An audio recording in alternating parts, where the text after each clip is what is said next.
Well, I mean, is this going to be a standard way that we're going to be touring from now on, or do you think? Well, Rod seems very pleased with it. You know, he thinks it's great. You know, we'll just have to take a look. I think, like most things, you do what's appropriate. You know, clearly, when we're going around the world and we're linking continents, then it makes it possible to do these things in a compacted space of time.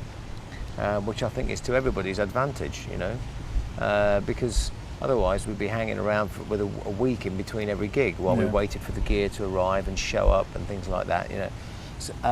So it is an advantage to doing things that way, and it may be that there's some sort of hybrid form of touring comes out of this, you know, depending on what we do in the future. We do with the but tour, we have it as an option, and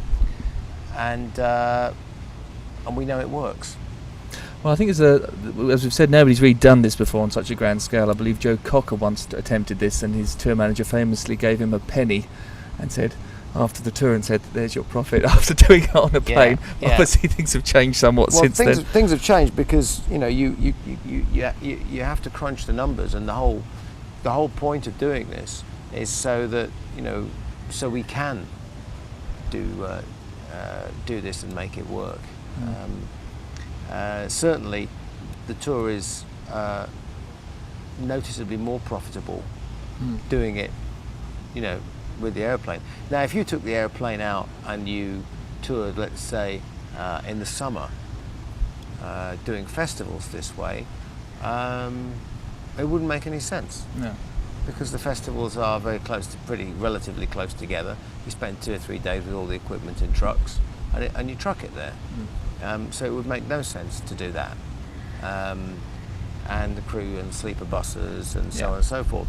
It might be worth just as an interesting what if to go and run comparisons and things like that. But I don't really seriously think it would be worth doing. And in addition, of course, we're fortunate that when we want to tour around the world and we want to do the Southern Hemisphere, we're doing it in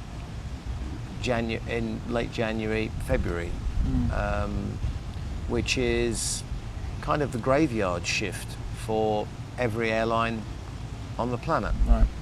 Because certainly in the Northern Hemisphere, it's like, well, November and February are the dead months. So you will get the airplane considerably cheaper in February and November than you would do in high summer.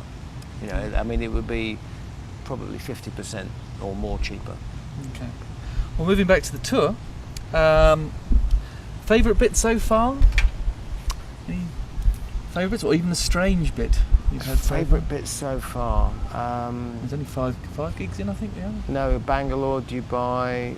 Yeah. Auckland, Christchurch. Actually, yeah, we are 5 gigs in, aren't we? That's crazy. You know, we've 3/4 around the way around the world. I really enjoyed Christchurch because of the extra bangs. Yes. Well, extra bangs, extra everything really. Great big walls of flame. Bangalore was great. Belgrade was great. I mean, they've all been really cool, actually. Yeah. Auckland was excellent. I thought we were going to be rained off, but we weren't. It was a bit of a last-minute call, that, wasn't it? Heavens held back at the last minute, so that was really good. Every gig has been fabulous. It really has. You know, even the Dubai one. You know, it was a bit more low key, but everybody was really into it. It was a really good vibe. You know, so and of course we had the Brits thing that we had to film there too, so that made life more interesting. That was all secret squirrel for quite a while, wasn't it? Yeah. Smoking shoes and the like. Yeah. Well, obviously looking ahead, what are you looking forward to coming ahead? Anywhere specific? I mean, Colombia was obviously a highlight last time, among others. Costa Rica. I'm Interlagos has got to be one of the jewels in the crown. Interlagos, Santiago, Buenos Aires. Your favourites? Well, they're all going to be bigger than they were last time. Bigger and better than last time. Taking the whole show, going to be fantastic. Well, yeah, so we've got the whole show here today. So it's the first time. And Quito, of course, as well, Ecuador. Yeah, that's going to be fun. That's going to be fun. There's some real operational issues in Quito with the airplane because it's so high up.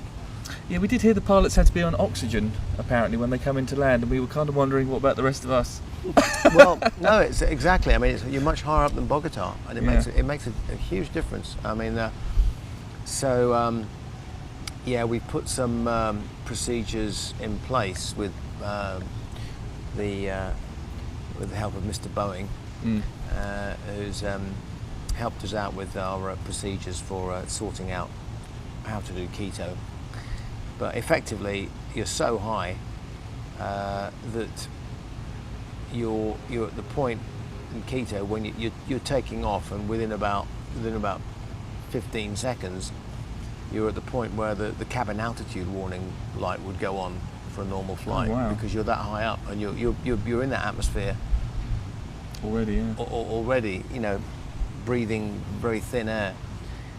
So yeah, keto is going to be quite something. Well, performing-wise as well, obviously, surely it must be much more difficult for you it's gonna vocally to. It's going to. I mean, I'm reasonably fit, you know, but you know, and I'm still the baby of the band. Can you tell? Yes. Goo goo gaga. Sucking my thumb. But yeah, you know, for somebody like Nick, you know, who's 5-6 years down the line from the rest of us, he's going to have a hard time. He had a very hard time in Bogota last year. Yeah. So keto, I think, is going to be even more challenging. Yeah, so no cigars for him before the gig. Okay, well, to finish up, really, I mean, once obviously we reach the end in Florida, I mean, that's the end of the tour. I mean, what are your plans personally for the rest of the year, and obviously the band going forward from that? More films on the horizon? I think I'm supposed to be flying Ed Force One home. Yes. And then I'm going to go and do my washing.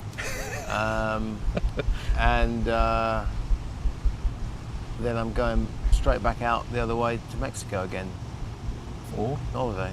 Oh, holiday. Oh, that's fair enough. I'm going on holiday. In fact, I think you've earned it. In fact, myself and me and the family, I think we're going to cross over the Atlantic. Because really? as we're doing Florida, they're flying out. So, got 2 weeks out there. So I'll get about 11 days. So a bit of downtime for Mr. Dickinson then. I think it's due. A bit of downtime, and then I'm just the summer. I'm just going to be. I'll be doing some flying, doing a bit of fencing. Yep. And carry on training. And then the band. I mean, that's obviously next year. Well, early next year maybe. Without giving too much away, obviously. Album. Yeah. Album. Next stop. Album. Yeah. So, thinking of song titles and things you want to write things about and stuff. I heard a Wicked Room. You actually even know the album title yet, but I think that's just we can't say anything about that. I know nothing. I know nothing. I know nothing. Get my kazoo out. I think it's a wicked lie, personally. Anyway. All right. Well, thank you, Bruce, for sitting here in this blaring heat. It's gorgeous, isn't it? It's very nice. Very nice. And well, we'll see you down at the gig. Yeah. And we'll see you lot down the road somewhere. Watch out for the mozzies. Watch out for the mozzies. 4 engines down here. Oh yes, they are big ones. Thanks a lot. Speak to you later. Well, there you go. That was the hectic life, or part of the hectic life of Bruce Dickinson. Obviously, he does lots of things. I think Steve likes to say he does 4 things at once, and at least on tour he's doing 2 of the things he likes. So there we go. So that was Bruce. We're now heading off to Costa Rica. I think it's Venezuela, Ecuador, and Colombia coming up. So, voyage of new discovery, and a couple of revisits from a long time ago. So, looking forward to that, and we will be aiming to catch up with one of the 3 amigos, i.e. the 3 guitarists, somewhere in the next few days. They're eternally impossible to pin down, but we shall try and nail their feet to the floor at some given opportunity, and we'll have a good chat with them. And also we're going to try and have a chat with a few more of the people who perhaps you haven't had seen so far, i.e. the people who make things go bang and whoosh and all that kind of thing. Very interesting, and also very dangerous, which is kind of the fun of it, really, I suppose. But anyway, there we go. We will see you in about a week's time. Enjoy.